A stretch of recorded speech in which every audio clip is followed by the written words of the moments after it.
পঞ্চগড় শহরের বিভিন্ন জায়গায় পানি, ময়লা আর আবর্জনায় ভরা ড্রেনগুলো থেকে প্রচুর দুর্গন্ধ ছড়ায়।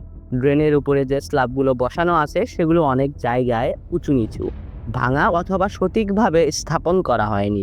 ফলে মানুষ ফুটপাত দিয়ে স্বাভাবিকভাবে হাঁটতেই পারে না, বিভিন্ন যানবাহন সঠিকভাবে চলাচল করতে পারে না। প্রতিদিন সাধারণ মানুষকে ঝুঁকি নিয়ে রাস্তায় নামতে হয়। পঞ্চগড় বালিকা উচ্চ বিদ্যালয় এবং পঞ্চগড় ২ নং সরকারি প্রাথমিক বিদ্যালয়ের সামনে যেসব ড্রেন রয়েছে সেগুলোর অবস্থাও খুব খারাপ। এ কারণে স্কুলের ছাত্রছাত্রী, শিক্ষক, অভিভাবক সহ সবাইকে চরম ভোগান্তির শিকার হতে হয়।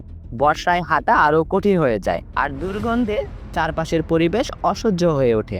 ড্রেনে জমে থাকা ময়লা শুধু দুর্গন্ধই নয়, ডেঙ্গু, মশা এবং নানা রোগ ছড়ানোর ঝুঁকিও তৈরি করে। এ সমস্যা থেকে বেরিয়ে আসতে হলে খুব সহজ কয়েকটি কাজ করতে হবে। প্রথমত, ড্রেনের উপরে স্ল্যাবগুলো সঠিকভাবে সমান করে বসানো দরকার, তাহলে মানুষ নিরাপদভাবে ফুটপাত দিয়ে চলাচল করতে পারবে। দ্বিতীয়ত, পৌরসভার উচিত নিয়মিত ড্রেনগুলো পরিষ্কার করা এবং সময় মতো ময়লা অপসারণ করা। বিভিন্ন জায়গায় ডাস্টবিন বসালে মানুষ সঠিকভাবে ময়লা ফেলতে পারবে। পঞ্চগড়কে পরিষ্কার পরিচ্ছন্ন রাখা শুধু পৌরসভার দায়িত্ব নয়, এটা আমাদের সবার দায়িত্ব। নিজ শহরকে সুন্দর রাখতে হলে আমাদের সচেতন হতে হবে, নিয়ম মানতে হবে। আমরা চাই একটি পরিষ্কার, গন্ধমুক্ত, হাঁটার উপযোগী পঞ্চগড়, এবং সেটা সম্ভব যদি আমরা সবাই মিলে কাজ করি। কারণ পঞ্চগড়ের মানুষের নিরাপদভাবে চলাচল করার অধিকার রাখে। পরিবর্তন দরকার এবং সেটি এখনই দরকার।